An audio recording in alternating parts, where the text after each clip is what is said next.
I've helped a lot of people learn how to build their businesses, scale startups, start a side hustle, and do anything and everything related to building things that generate income. And in all this time, I have learned 5 key things that hold most people back from starting their own companies. And that's what we're going to talk about today, so let's get started. The first thing that unequivocally holds most people back is the concept of perfection. We think that we need to wait for perfection before we put stuff out into the world, and it is just fundamentally flawed. There is no such thing as perfect. There is no such thing as the perfect product, perfect placement, perfect service, perfect idea, perfect execution. It's all a clusterfuck. Everything is a mess all the time. That is the nature of building things. They're iterative, they are imperfect, and that is what makes things amazing. There is no such thing as the perfect beauty, because beauty exists in the imperfections. And the sooner we wrap our heads around this, the better we're going to be. Waiting for perfect is just a roadblock that you put in the way of starting. Realize this right now. The phrase I want you to remember is, perfection is perilous. If you wait for perfection, it's more than likely true that you will die. It will be perilous before you've even started. You need to seek feedback, not perfection. If you can get your brain shifted into a way that you start hunting feedback, negative or positive, and you replace that requirement for perfection, you're on your way. You need to be prolific. And the thing that is holding you back from being prolific is waiting for perfection. If you are thinking of writing a newsletter, start writing a newsletter. Publish all the time. Even if your grammar is bad, even if your spelling is bad, even if the structure of your thinking is bad, I promise you when you have an audience, they're going to point it out to you. And that means that they care. It means that they're involved. If you wait for the perfect version of something before you put it out, you are going to be sorely disappointed. And here's the scenario. You could either start building today with a little bit of money and a little bit of effort and put it out in the world and get that feedback, or you can do the old school way of thinking. You can spend 3 years, millions of dollars building this perfect version of something and then put it out into the world. You know what's going to happen? You're going to put it out into the world and it's going to be received in a different way than you want it to. Users are going to use it in a different way. People are going to criticize it in ways you didn't even think to criticize it. And then you will be broken. You will have spent 3 years and all these dollars learning lessons you could have learned with much less time and much less money invested. So get over perfection and move on. Number 2. This is one of my favorites. It's what I wrote one of my first books on. Do, fail, learn, repeat. It is on the idea of fear of failure. We are so scared of failure. We see failure as an end point instead of a through point. You need to start reframing your idea of failure. I've never met a successful person who avoided failure towards their successes. That is not how success works. If you think that the best way to succeed is to protect yourself from failure, you are wrong. You need to embrace failure, but reframe it as a learning experience. Failure is not fatal. And if it is fatal, you are building the wrong thing. Your businesses should not lead to your death if they fail. What you need to do is make your failures smaller and more frequent and more attainable so that when you fail, it doesn't break your bank, it doesn't break your business, it doesn't break your spirit. It's just a little hump in a long road of learning and iterating and seeking the feedback that we discussed under the perfection heading. So forget about failure. Failure is not something to be fearful of. It is something to embrace. And remember, if failure is fatal, you are doing it wrong. The next thing I want you to remember is time.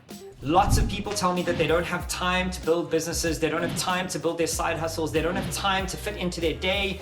Bullshit. You have time, you are just choosing every single minute where to spend your time, and you just haven't realized it yet. And that's the problem. You do not have a time issue, you have a priority issue. If you rethink the things that you focus on, you will unlock hours and hours of time.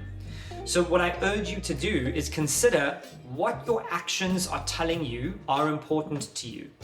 If you tell me that building a side hustle or a business is important because you need the extra income, but you never spend time building a side hustle or researching your business or getting the feedback you need. You spend your time reading books or watching TV or playing with your friends, football, league, or whatever. Then those are your priorities. I like to tell people that your actions dictate your intentions. If your intention is to build a business, but your actions are getting hammered on the weekends, then your action is actually your priority, not your intention. You can't intend to make lots of money, but never work towards making lots of money. Your actions dictate your intentions. So don't tell me you have a time problem if you haven't allocated time to build the business that you want. Number 4 is no money. All the time, people tell me that businesses are expensive, that you have to raise money to build a business, you need to have capital, you need to spend money. Yes, some businesses you absolutely do need to spend money to build, but not all businesses and not all the time and not in the beginning. All you need to have an actual business is one sale. If you can make a single sale, you have a business. That's the game. You can invest your time, you can invest your attention, you can invest existing skills you have, you can invest in saving money so that down the line you have money to commit. If you don't have money right now, but you still want to build a side hustle, saying that you have no money doesn't help you build a side hustle. You have to allocate your energy where you can afford it. So if you don't have money, then give of your time.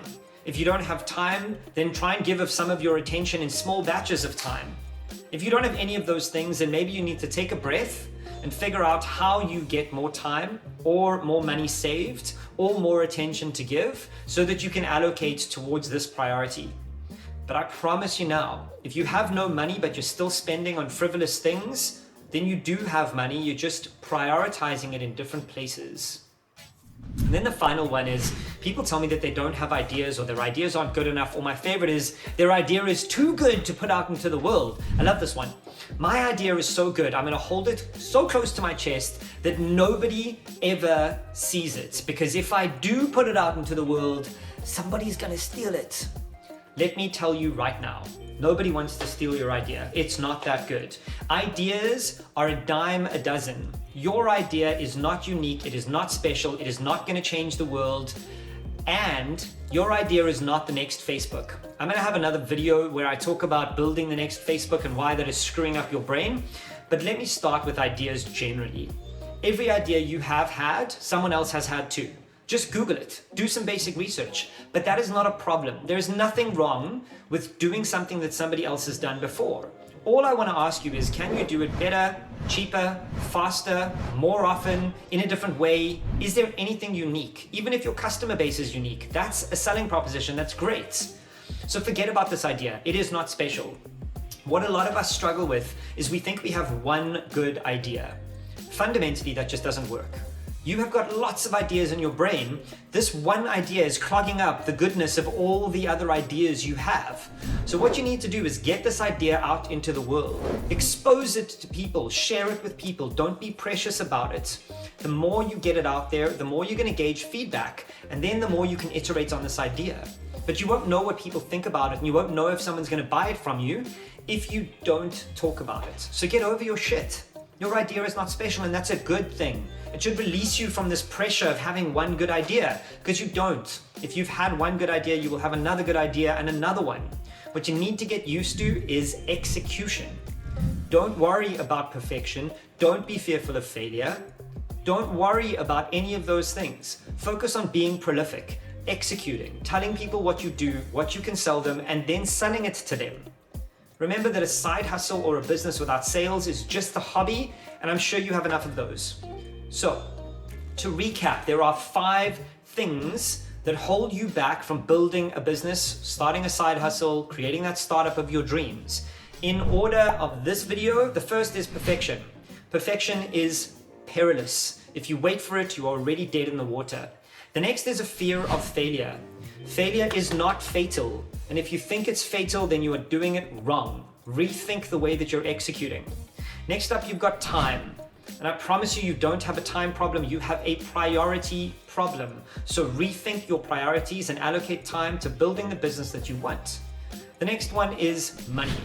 Money is not the only resource that you can build a business with. You have your time, you have your attention, you have your existing skills, and a plethora of other things. So if you don't have money, stop making excuses and use what you have at your disposal.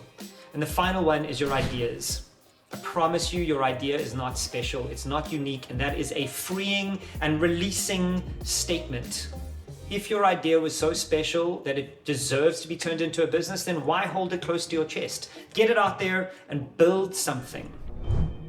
If you liked this video, please comment below, tell me about your idea, tell me about your fears, like and subscribe to this channel, and share this video with someone who is held back by one of these 5 things. And remember, it is up to you to do the work. So go out and do the work.